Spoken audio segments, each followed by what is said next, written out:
बिस्मिल्लाहिर्रहमानिर्रहीम। प्रोग्राम मुकाबिल देखने वालों को अस्सलाम वालेकुम और हम खुशामदीद कहेंगे। प्रोग्राम मुकाबिल में बल्दियाती इलेक्शंस के पहले मरहला मुकम्मल हो गया है खैबर पख्तूनख्वा के अंदर, और बहुत सारी ऐसी चीज़ें हैं जिनके ऊपर बात करना बड़ा ज़रूरी है। मुख्तलिफ शहरों के हवाले से गैर हतमी गैर सरकारी नताइज का सिलसिला भी शुरू हो चुका है। कौन सी पार्टी ऊपर जा रही है और किसके हवाले से नाकामी आ रही है सामने, इसके ऊपर तो हम तफसील से बात करेंगे और कोशिश करेंगे कि इन शहरों के नुमाइंदगान भी हमारे साथ मौजूद होंगे। हारिस साहब का तजिया भी हम लेंगे। मगर इस्लामाबाद के अंदर OIC का जो निहायत गैर मामूली इजलास आज हुआ, उसमें सबसे बड़ी बात यह कि अफगानिस्तान के लिए खुसूसी नुमाइंदा मुकर्रर करने का फैसला किया गया है। इंसानी हमदर्दी की बुनियाद पर फंड्स कायम किए जाएंगे और अक़वाम मुत्तहिदा के साथ मुश्तरका तौर पर काम करने पर इत्तफाक हुआ है। जानने की कोशिश करेंगे हारून साहब से कि क्या यही इक़दाम काफ़ी हैं कि अफगानिस्तान के अंदर सर उठाते इंसानी बहरान को ख़त्म किया जा सकता है, या मज़ीद क्या कुछ अभी सामने आना बाकी है। रुपए की मुसलसल कदर कम हो रही है जिसकी वजह से डॉलर मुसलसल ऊपर जा रहा है, इसकी क्या वजूहात हैं और इसका तदारुक कैसे किया जाएगा, इसके ऊपर भी बात करेंगे। हारून साहब, दो अहम मामले, एक तरफ तो इमरान खान साहब की बहुत बड़ी कामयाबी OIC का इजलास इस्लामाबाद में होना, मगर दूसरी तरफ बल्दियाती इलेक्शन KPK के वो कुछ हाल पतला बयान कर रहे हैं। कुछ पतला यानी जमीयत उलमा इस्लाम से हार रहे हैं, इसको कुछ पतला आप कहते हैं? तब भाई कहते हैं ना, कामयाबी ये आपने सही कहा, कामयाबी भी बहुत बड़ी है।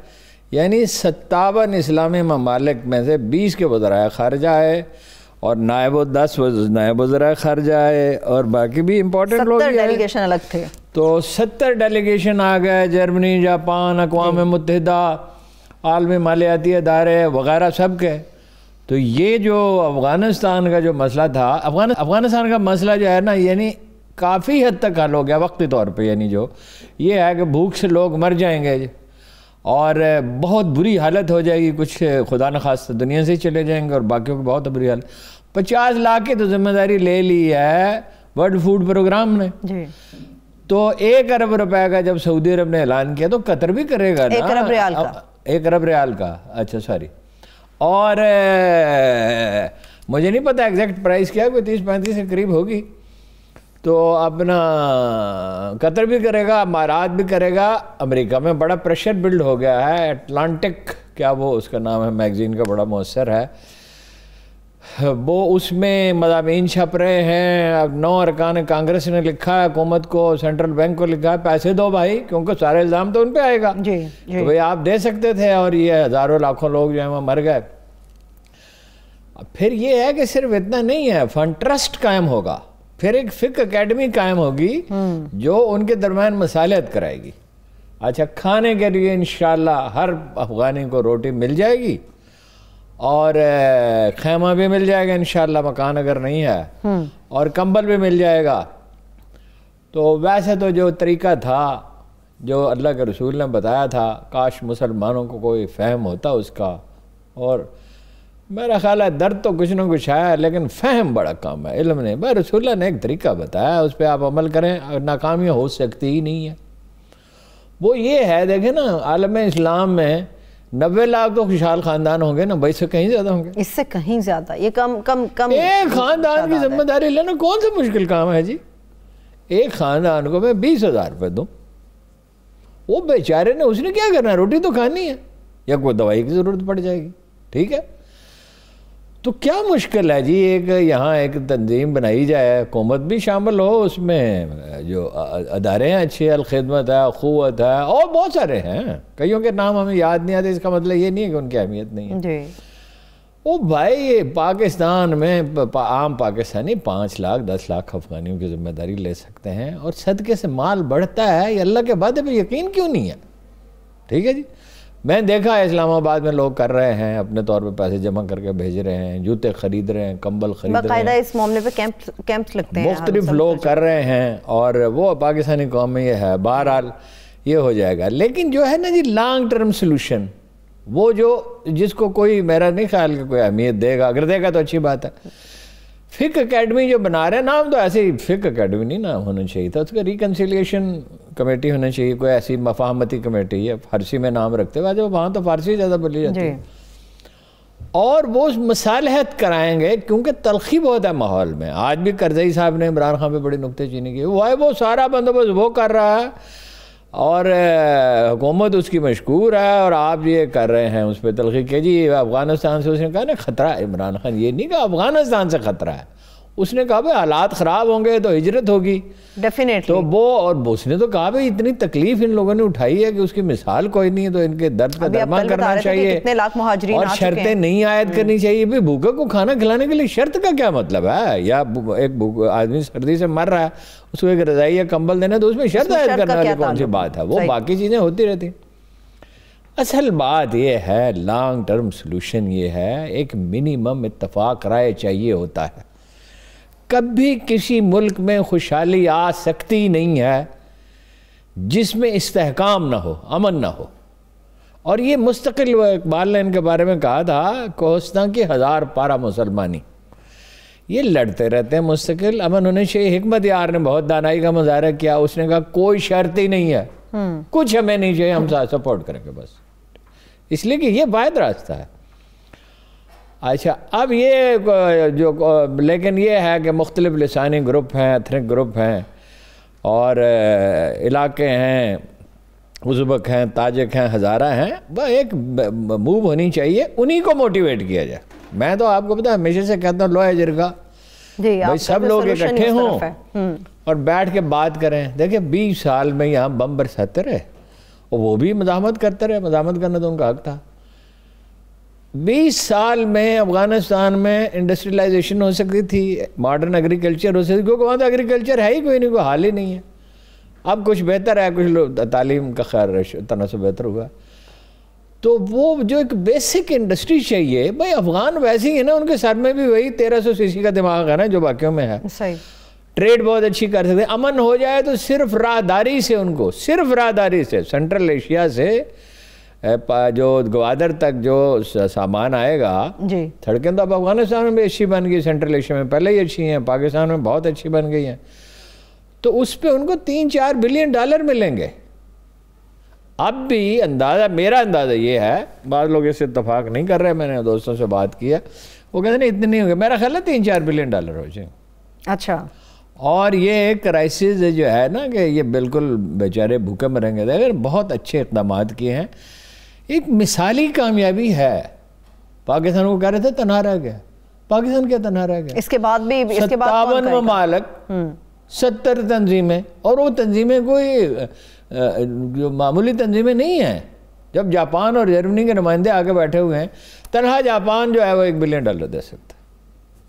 वो तो अमेरिकी अगर न चाहेंगे दबाव रखें, कुछ उम्मीद भी पैदा हुई है अमेरिका से भी है। और फिर ये जब बुनियादी तौर जब आप कुछ मदद कर देते हैं ना, भूखा आदमी तो नहीं ना खेत जोत सकता, भूखा आदमी तो कोई काम तो नहीं कर सकता, उसके पेट में रोटी तो डालनी होगी रोटी देखे ना, जब जेब में सिक्के बचते हैं, जब पेट में रोटी होती है, उस वक्त ये जर्रा हीरा है, उस वक्त ये शबनम होती है।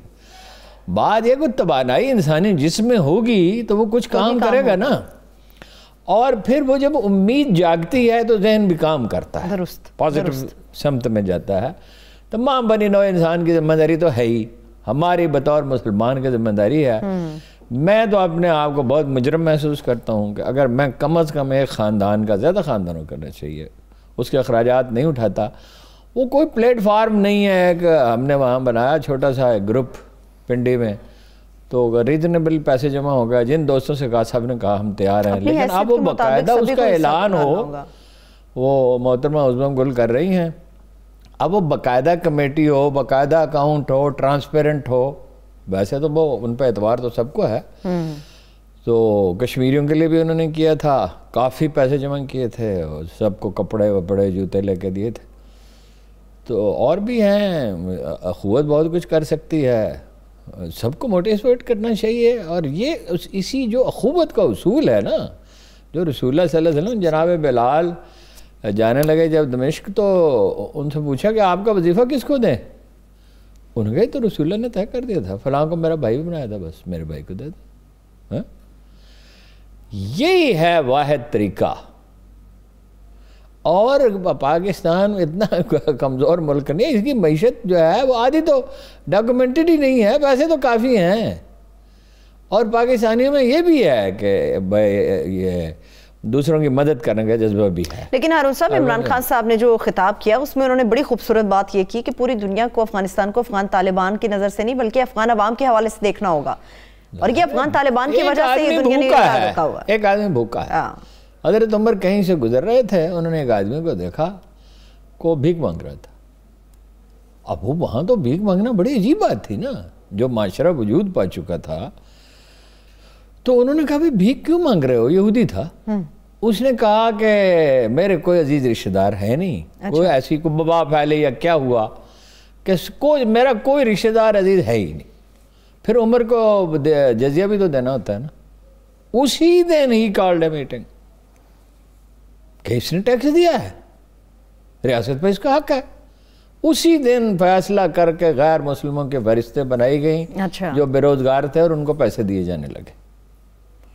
यही है एक वाहिद तरीका, और तो कोई तरीका नहीं है। ठीक, लेकिन हारून साहब कुछ तनकीदी लोग हैं, कुछ ग्रुप्स हैं, कुछ अवाम के अंदर ऐसे लोग मौजूद हैं जो तासुर दे रहे हैं कि इंडिया के अंदर भी ओआईसी का आज इजलास हो गया, ये पाकिस्तान के मामले को सबूटाज कर रहे हैं। उसका जाहिर है, उसका भी एक अहम, उसका दो पहलू है, उसमें मैं आता हूँ। जो नून लीग वाले सोशल मीडिया पे कैंपेन चला रहे हैं, कश्मीर का जिक्र नहीं हुआ, बिल्कुल उसने जिक्र किया है। भाई कॉन्फ्रेंस अफगानिस्तान पे हो रही थी, जाहिर है कि जिक्र तफसील से तो नहीं हो सकता था। उसने कहा कि फ़लस्तीन और कश्मीर के अवाम हमारी तरफ देख रहे हैं जी, यही कहने की बात है। और आप तो मोदी के खिलाफ एक बयान नहीं देते ना, आपकी साहबजादी आज़ाद कश्मीर का इलेक्शन हार दिया, मगर मोदी के खिलाफ बात नहीं की। तो जिक्र तो उसने किया। दूसरी बात यह है कि इस वक्त ये इशू ही नहीं है ओआईसी में, इशू इस वक्त फ़लस्तीन कश्मीर नहीं है, बहुत अहम इशू है, अफगानिस्तान, मगर आज नहीं है। आज ये है कि लाखों इंसानों के भूख से मर जाने का खतरा है। और इसमें जो कुरान करीम में जो कुछ है और जो कुछ रसूलुल्लाह सल्लल्लाहु अलैहि वसल्लम के फरामीन हैं, वो उसको पढ़ के खौफ आता है। खुदा उस बस्ती की इबादत का जिम्मेदार नहीं है जहाँ कोई भूखा सो गया।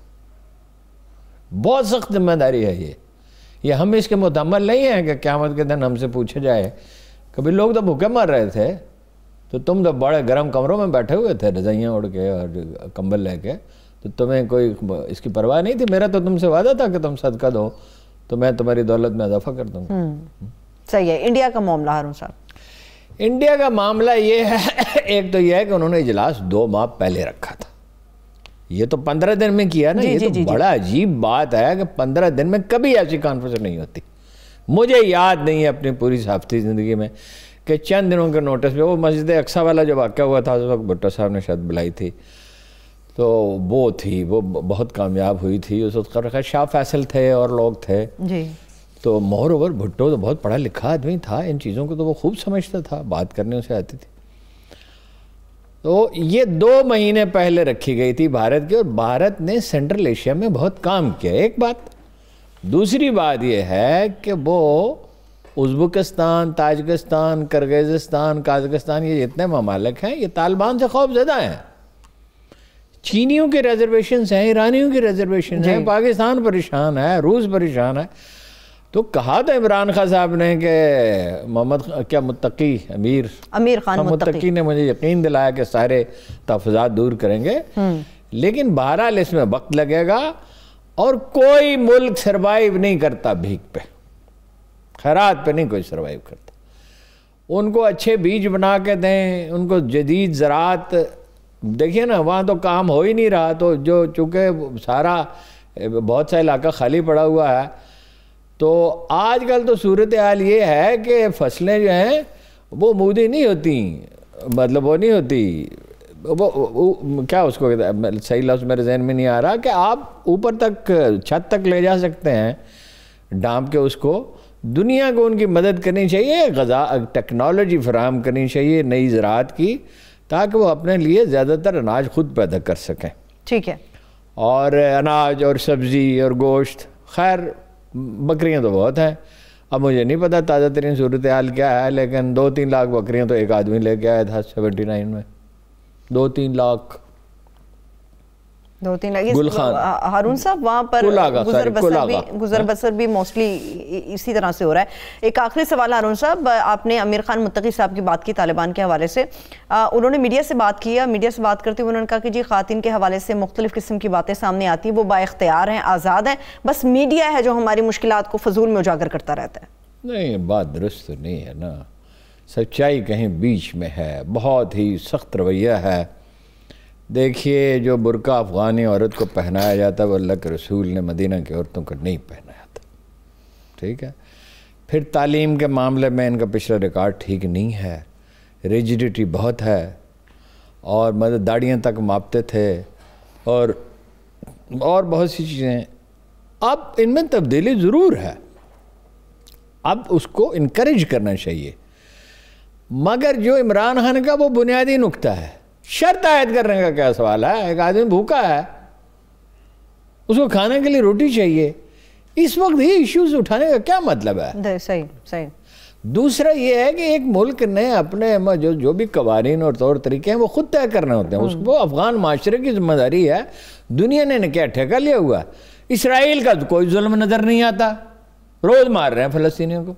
कश्मीर में कोई जुल्म नज़र नहीं आता, रोज़ कश्मीरियों को कत्ल कर रहे हैं। ये अजीब दुनिया है, यानी सारी जातियाँ अफगानिस्तान में ही हो रही हैं बात चीज़ें गलत हैं, मगर लेकिन वही खुद ही उसकी इस्लाह करेंगे ना। देखो ना, 40-42 साल से तकलीफ उठा रहे हैं, उनको मोटिवेट करना चाहिए, उनकी मदद करनी चाहिए, वक्त की ज़रूरत है। कोई हम आहंगी पैदा हो, इंसान है, अल्लाह के बंदे हैं, कल आपने जाना है, खुदा के पास जवाब देना है। चलिए ब्रेक की तरफ चलते हैं, एक ब्रेक ले लेते हैं। ब्रेक से वापस आएंगे तो केपीके के अंदर जो बल्दियाती इंतखाबात का पहला मरहला मुकम्मल हुआ है, उसके गैर हतमी गैर सरकारी नताइज किस तरफ प्रेडिक्शंस करते हैं, ये आपके साथ हम शेयर करेंगे, हमारे साथ रहिए। ब्रेक के बाद एक बार फिर से आपको प्रोग्राम में हम खुश आमदेद कहेंगे। हारून साहब, बल्दियाती इलेक्शंस के हवाले से केपीके के कहीं पर मर्दों के पोलिंग स्टेशन में झगड़ा हुआ, कहीं पर सूरत-ए-हाल कशीदा हुई, कई खवातीन के पोलिंग बूथ के अंदर मर्द नजर आ गए, कहीं पर मामलात खराब हुए, कहीं पर इंतखाब मुलतवी हो गया, जमहूरियत की फतह हो गई कि नहीं हुई? जमहूरियत जो है सो है, उसमें मैं आता हूँ, लेकिन किस अक्लमंद ने मशवरा दिया था बल्दियाती इलेक्शन कराने का? हाँ sir, supreme court of Pakistan का हुक्म था। सुप्रीम कोर्ट से कहते हैं ना कि भाई नहीं करा सकते। बात यह है कि टिकट देने तो आपको आते नहीं। 25-30 साल हो गए, वो मीर साहब का शेर है, मुझे शेर तो नहीं याद आ रहा, उसका मफहूम यह है कि ज़िंदगी के 40 बरस पूरे हो गए मगर अकल ना आई। भाई 20-25 साल हो गए, जब आपका कोई मैकेनिज्म ही नहीं है टिकट देने का, नंबर 1। नंबर 2, आप सर्वे कहते हैं, मैं सर्वे पे यकीन ही नहीं करता। इमरान साहब कहते मैं नहीं मानता सर्वे, मैं ये मानता ही नहीं है पानी की बोतल है ये। यार आपका कहने तो क्या होता है, दुनिया में 90 साल से सर्वे नहीं, 120 साल से सर्वे हो रहे हैं और उनके रिजल्ट माने जाते हैं। 1% 2% से ज़्यादा का फ़र्क नहीं पड़ता। सर्वे सिर्फ ये नहीं होता कि कौन जीत रहा है कौन आ रहा है, नो, कौन उम्मीदवार जो है वो पॉपुलर है पार्टी का, कौन उतना पॉपुलर नहीं है, कि वो खातीन में उसके वोट ज़्यादा हैं, मर्दों में ज़्यादा हैं, नौजवानों में ज़्यादा हैं, और जो लोग वोट नहीं दे रहे उसकी वजह क्या है, वो वजह दूर की जा सकती है। भाई ये सुप्रीम कोर्ट में तो बहुत पहले से चल रहा था, तो सर्वे कराते हैं ना उसके। फिर ये उम्मीदवार कहाँ से आते हैं? उम्मीदवार एमएनए और एमपीए का प्रेशर होता है, उनके उम्मीदवार खड़े होते हैं। मुमताज़ बंगी साहब, अच्छा, वो अपना बंगे साहब से ज़ाहिर बात करते हैं, बंगे साहब से ही तो आज बात करनी है, तो वो अपना पार्टी के वर्कर खड़े हो जाते हैं नाराज। तो बाकी बंगी साहब ज़्यादा जानते हैं, उनसे पूछें। ठीक है, इस वक्त हमारे साथ ब्यूरो चीफ पेशावर मुमताज़ बंगी साहब मौजूद है। बहुत शुक्रिया बंगी साहब, थैंक यू सो मच हमें ज्वाइन करने के लिए। ओवरऑल एक जायजा तो बताएं कि पेशावर के अंदर आज पूरे दिन में क्या पूरे सूबे में, पूरे सूबे के हवाले से बताइए। बहुत बहुत शुक्रिया। असल में इस दफा जो इलेक्शन था, जिस तरह से तवक्को की जा रही थी कि जिस तरह जनरल इलेक्शन थे, उस लिहाज से उसी तरह के इलेक्शन होंगे। पीटीआई स्वीप करेगी मुख्तलिफ जगहों पे, क्योंकि यहाँ पे अक्सर ये सोचा जाता है कि चूंकि खैबर पख्तूनख्वा में मतलब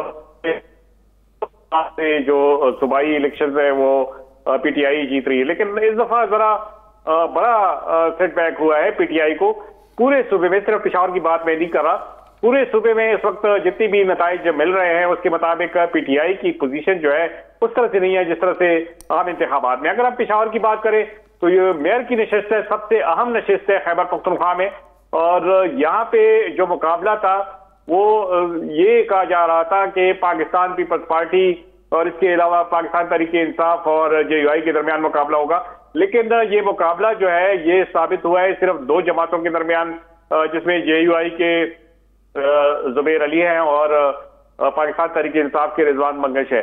लेकिन अब तक जो नताइज आए हैं उसमें जेयूआई का जो उम्मीदवार है वो काफी आगे जा रहा है। यही हाल जो दूसरी यहाँ पे पेशावर की जो दूसरी तहसीलें हैं वहां पे भी पीटीआई को ज्यादा पजीराई नहीं मिल रही है। सिर्फ पेशावर ही नहीं, ये खान की मिसाल हम ले लें, वहां पे भी जो पीटीआई के कैंडिडेट्स हैं वो ज्यादा उनकी पोजीशन अच्छी नहीं है।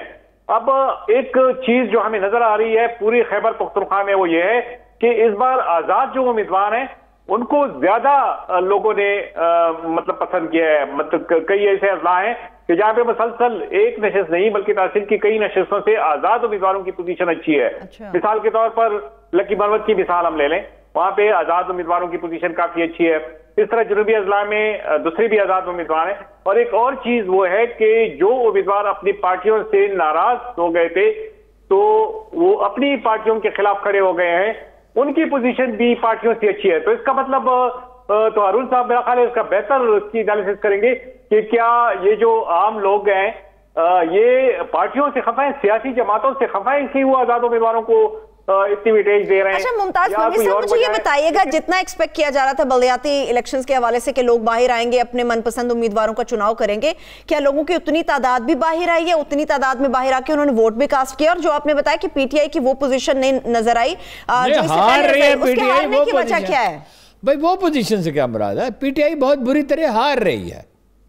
इससे पहले तो हारून साहब बड़ी मजबूत थी ना वो केपीके के अंदर। बिल्कुल पीटीआई हार रही है। मतलब इसकी वजह एक ये भी है कि पिछले जो इलेक्शन में जो इनके पास यूथ की एक स्ट्रांग टीम थी वो भी अभी उनके पास नहीं रही। हाँ ये ठीक है कि जो नए वोटर्स हैं जो हाल हो रहे हैं उन्होंने बेशक इनको वोट कास्ट किया है और उनकी वोट ही से बाज जगहों पे बाज उम्मीदवार जो जहां पे वोटर्स की तादाद कदर कम है तो वो आगे आए हैं और बाज जगहों पे वो जीत भी गए। लेकिन जो ओवरऑल वो है चूंकि उनकी वो यूथ जो इनकी एक टीम समझी जाती थी उसमें उस तरह से उनमें जोश खरोश नजर नहीं आया। हाँ जो कबायली इलाके हैं जो खैबर पख्तूनख्वा में जम हो चुके हैं वहां पे जोश खरोश था, लेकिन इसकी वजह ये नहीं थी। उसकी वजह यह है कि वहां पे पहली बार चूंकि बल्दियाती इंतखाबात होने जा रहे हैं, मतलब बराह रास्त जो इंतखाब है नुमाइंदों का वो पहली दफा हो रहा है। वहां रिजल्ट क्या है कबायली इलाकों में? कुछ है आपके पास?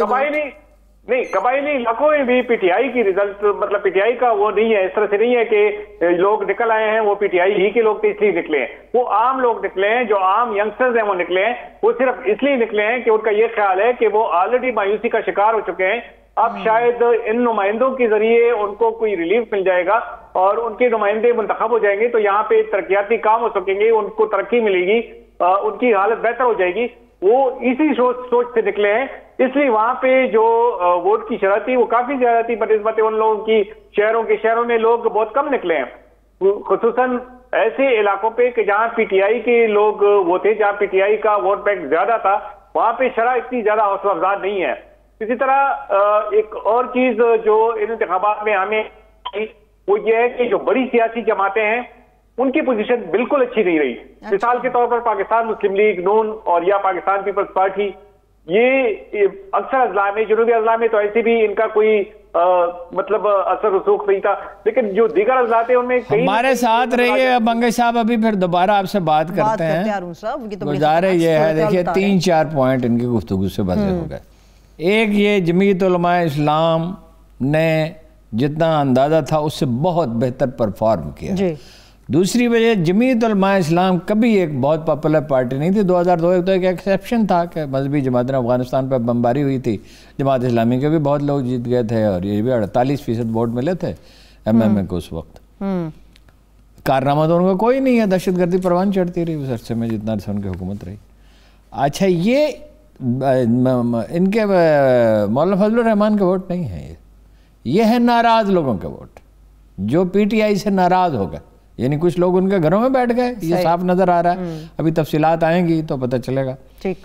और कुछ लोगों ने उन्हें वोट नहीं दिए और आम आदमी जो है हज़ारे नाराजगी, जो सबसे उनका ज्यादा बड़ा मुखालिफ था, इससे एक और भी नून लीग को कुछ नहीं मिला, पीपल्स पार्टी को कुछ नहीं मिला। यानी अब आप मुझे नाम ना पूछिएगा, अमेरिकी घोड़ा भी हार गया। अच्छा वो मैं बताऊंगा नाम जब वक्त आएगा। तो वो अमेरिकियों को भी सारा तजिया गलत साबित हुआ। अच्छा फिर ये है कि अगर एक और नुक्ता पे गौर करें, अगर जमीयत उलमा इस्लाम और नून लीग का इत्तेहाद हो जाता तो क्लीन स्वीप कर देते। अगर क्लीन स्वीप नहीं करते, यानी अब ऐसी जो वो मुश्किल बहुत होता है, इसलिए कि उम्मीदवारों के हर पार्टी चाहती है उसका उम्मीदवार इलेक्शन लड़े, और उम्मीदवार मानते भी नहीं है, इंडिपेंडेंट खड़े हो जाते हैं। बहरहाल ये खान साहब की ज़िंदगी का एक तारीखी दिन है, एक दफा ऐसी कामयाबी हासिल की और एक तरफ यानी उनकी पावर बेस ही पख्तूनख्वा था सवाबी की सूरत पता करना। और पंजाब में क्या होगा अब? पंजाब में हारून साहब के जो दावे ये तो सारे हवा हो गए, पंजाब में कुछ नहीं मिला, तो पंजाब में क्या मिलेगा? देखिए, दो बातें जो मेरा अंदाजा है, अंदाजा ही होता है ना, अंदाजे दुरुस्त भी होते हैं, ना दुरुस्त भी होते हैं। अपोजिशन ने तहैया कर रखा है, ये तो पख्तूनख्वा का सिचुएशन तो अलग है ना, उसके अवामल भी कल तक ज़्यादा वाज़ेह होंगे। तहैया कर रखा है कि वो बदअमनी बेयकीनी पैदा किए रखेंगे, जा कोई नहीं रहे खान साहब, अब वक्त ही नहीं है। ये कि वो 6-6 महीने की तारीखें देते रहेंगे, मार्च में इलेक्शन होगा, मार्च में कहेंगे नवंबर में इलेक्शन होगा, अब कौन सा टाइम रह गया है।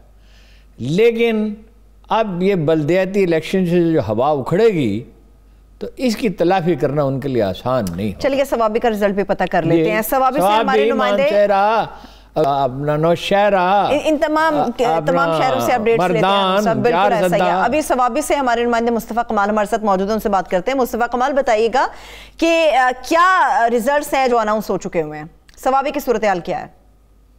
बिल्कुल ओवरऑल अभी की बात की जाए तो इस वक्त रिजल्ट में एक पोजीशन जो है क्लियर है तहसील रिजल्ट में, जिसमें कज़न शराम तरक्की का बुलंद इकबाल जो इलेक्शन लड़ रहा था एनपी के साबिका तहसील नाज़िम गुलाम हक्कानी ने शिकस्त दे दी। और शिकस्त जो है वो बिल्कुल इस तरह है कि उसके उस्मान तरक्की जो कि एमएनए है, बुलंद इकबाल का भाई सेनेटर लियाकत, और इस तरह बेसिकली पीटीआई का उम्मीदवार हार गया। मुस्तफा कमाल, आप ये बता रहे हैं पीटीआई का उम्मीदवार हार गया?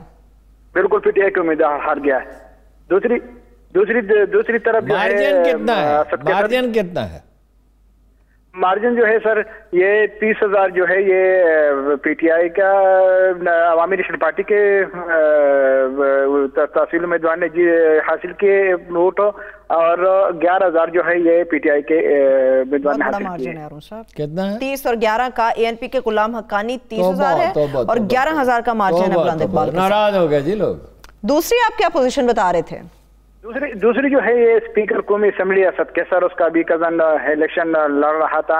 अभी उसकी पोजीशन, उसकी मुकाबला अभी अवामी नेशनल पार्टी अकमल खान से है। अकमल खान ने उसके अपने ही गांव में शिकस्त दे दी है। अभी जो है कौमी असेंबली के जिस कजन की आप बात कर रहे हैं वो भी पीटीआई का कैंडिडेट है? वो भी पीटीआई अवामी नेशनल पार्टी के कैंडिडेट ने पीटीआई के कैंडिडेट को अपने ही गाँव में शिकस्त दे दी है। और यहाँ पे मार्जिन क्या था? ये मार्जिन से 500 वोट से जो है अपने ही गांव में इस वक्त शिकस्त दी है। वे अभी फाइनल रिजल्ट जो है आने वाली है। थैंक यू सो मच, बहुत शुक्रिया। सवाबी का रिजल्ट्स भी अरुण साहब हमारे सामने आ गए हैं। पीटीआई तो बाकी शहरों से भी नुमाइंदगान हमारे साथ मौजूद है। नौशहरा से हमारे साथ मौजूद है। नौशहरा से हमारे नुमाइंदे नासिर खान मौजूद है, उनसे बात कर लेते हैं। नासिर खान, बताइएगा नौशहरा की सूरत हाल क्या है?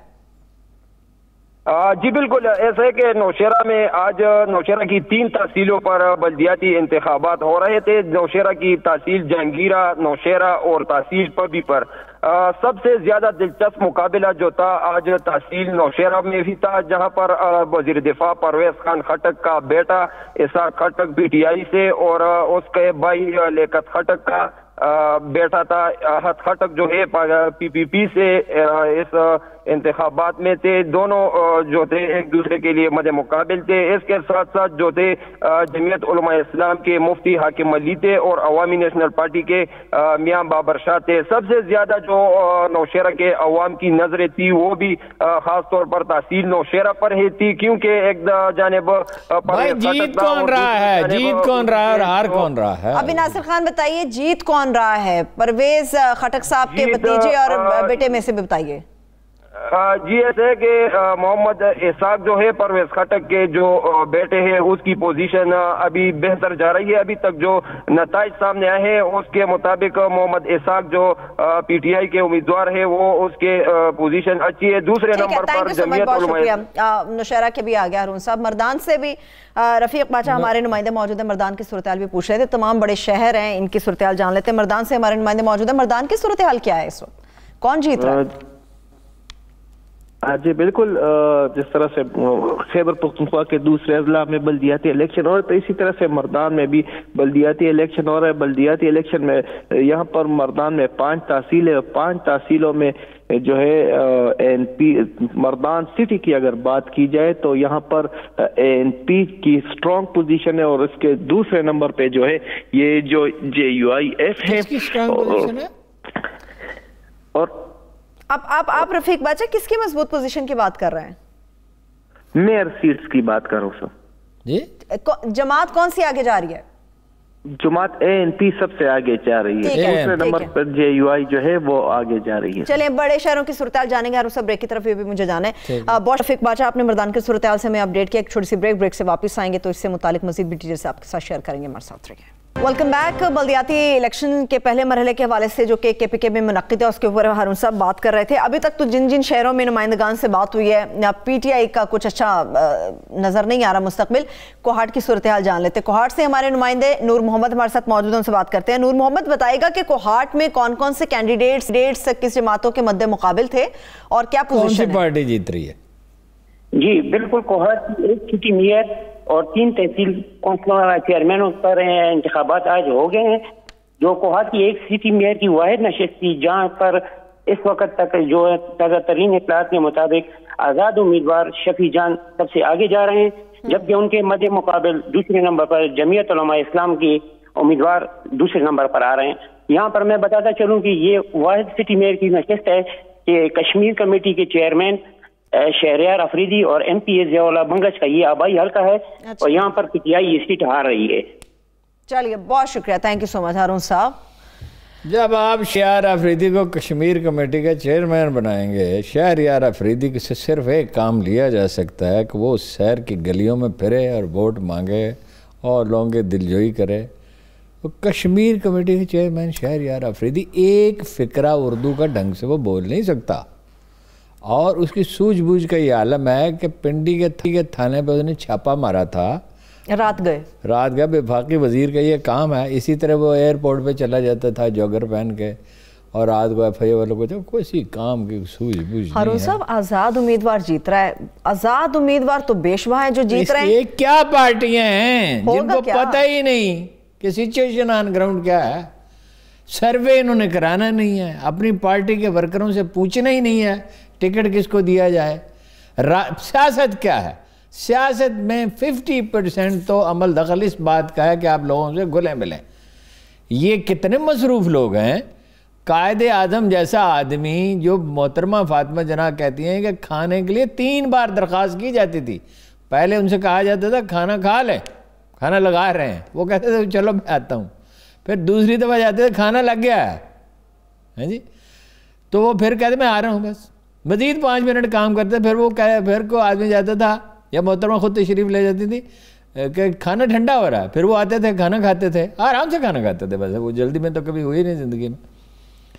और इस इतने मसरूफ़ आदमी जो हैं, सारा सब कॉन्टिनेंट, बांग्लादेश, आज का पूरा भारत, पाकिस्तान, कहाँ थे भला वो जिस दिन इलेक्शन हुआ? वो वहाँ थे अपना काफिरिस्तान में, आराम कर रहे थे। उसके करीब एक जगह थी, तो नहीं सारी लंडे को तलब, तो अपनी कंपेन उन्होंने छोड़ दी। उनसे पूछा कायदे तो आप अपनी कॉन्स्टिट्यूंसी में नहीं गया? उन्होंने कहा मैंने उम्र भर इनकी खिदमत की है, इनकी नुमाइंदगी क्या था, अब भी अगर वोट नहीं था। हाँ। लेकिन वो वकीलों से, नौजवानों से, पॉलिटिकल वर्कर से घंटों उनकी बातें सुनते थे। इनके पास कोई टाइम ही नहीं है। उन्होंने वर्कर्स के जरिए, कायदे आज़म ने पाकिस्तान कैसे जीता? लीडरों के जरिए नहीं जीता। टिकटों के लिए वो इतनी एहतियात बरतते थे, कमेटियां बनाते थे, खबर रखते थे, उनको तरीक़ाकार बताते थे, उसके बाद फैसला होता था। अब ये क्या पॉलिटिकल पार्टी है जिसको किसी को पता ही नहीं है। चलिए हारून साहब, इमरान खान साहब भी टाइम नहीं देते, मगर आज जहांगीर तरीन साहब बड़े याद आ रहे होंगे PTI को। आज़ाद उम्मीदवार बहुत ज्यादा तादाद में अभी तो पंजाब में इलेक्शन होना है, अभी तो पंजाब में भुगतेंगे बहुत बुरी तरह। अभी तो इसका दूसरा मरहला भी बाकी है हारून साहब। हाँ, अभी इसका 1 महीने के बाद दोबारा यहाँ बाकी अदला में इलेक्शन हो रहा है। इस माहौल में अब अगर ये कर सकते हैं, इनके पास कोई आदमी है, वो जोड़ तोड़ खैर परवेज खट्टक कुछ कर सकता है। तो वो खान साहब का जो था ना अपनी मर्जी से हुकूमत चलाने का ख्वाब, वो तो आज पूरा हो गया, उसका नताइज तो निकल आए। वो चंद सिविल सर्वेंट हैं जिनमें वो घिरे हुए हैं और चंद उनके इर्द गिर्द लोग हैं। ये आपको पता है ना, ये कमेटी बनाई है यहाँ टिकट देने के लिए पंजाब में, सैफुल्ला ने अजी अमर कैनी जी जी जी, इनको तो एक काउंसलर का इलेक्शन उन्होंने एक का, उसकी जिम्मेदारी नहीं दी जा सकती। मैं इनको अच्छी तरह जानता हूँ। ये पंजाब में टिकटें देंगे, ये अगर इन्होंने टिकटें दी तो 10-15% से ज़्यादा सीटें पीटीआई ले नहीं सकेगी। ठीक है, क्योंकि इनका तो मिजाज ही अजीब है और ये जिस तरह फैसले करते हैं खान साहब को पता है सारा। ठीक, हारून साहब एक ही सवाल, जेयूआई के जीतने के क्या पसे पुश्त अनासिर हैं, क्या मामलात हैं? और एएनपी दोबारा से उठ रही है हारून साहब। भाई वो जो ज्यादा मुखालिफ था हुकूमत का उसको ज्यादा वोट मिल गया। और एएनपी के बारे में आपका क्या ख्याल है? एएनपी बहुत डट के मुखालफत कर रही थी ना, नाराज है ना वोटर। शेख रशीद साहब हमेशा 80-90 हज़ार 1 लाख वोट लेके जीते थे। लाल मस्जिद का वाक़या हुआ जी जी, उसके बाद मुझे किसी ने कहा, बहुत जिम्मेदार आदमी ने, यानी वैसे गैर सियासी आदमी लेकिन एक मतलब बहुत इल्मी शख्सियत बहुत बड़ी, तो उन्होंने मुझे कहा कि आप जाएं और वो हल्के का दरा पता करें। मैंने उनसे आगे कहा कि शेख रशीद रन में नहीं है, शेख रशीद खेल में से निकल गया। उन्होंने कहा भाई अजीब गरीब बातें करते हैं। मैंने कहा मैं तो वहाँ गया और जिस किसी से पूछा उसने कहा शेख ने वोट न दे सा। नाराज़ हो गया लोग लाल मस्जिद की वजह से। चलिए वक्त, हालांकि उसके बाद फिर वो जीत गए। तो भाई इनको अपनी पॉलिसी पे बाहर, आपने एक सवाल किया था जमहूरियत, जमहूरियत के लिए कोई नेक फाल आई, इसमें कोई ख़राबी नहीं है कि अपोजिशन के लोग बल्दियात में बैठे हों, सूबाई हुकूमत में और लोग बैठे हैं, इसमें कोई ख़राबी नहीं। बहुत शुक्रिया, थैंक यू सो मच हारून साहब। मैं तमाम देखने वालों को शुक्रिया। मुझे इजाज़त दीजिए, अपना बहुत सा ख्याल रखिए, खुदा हाफ़िज़।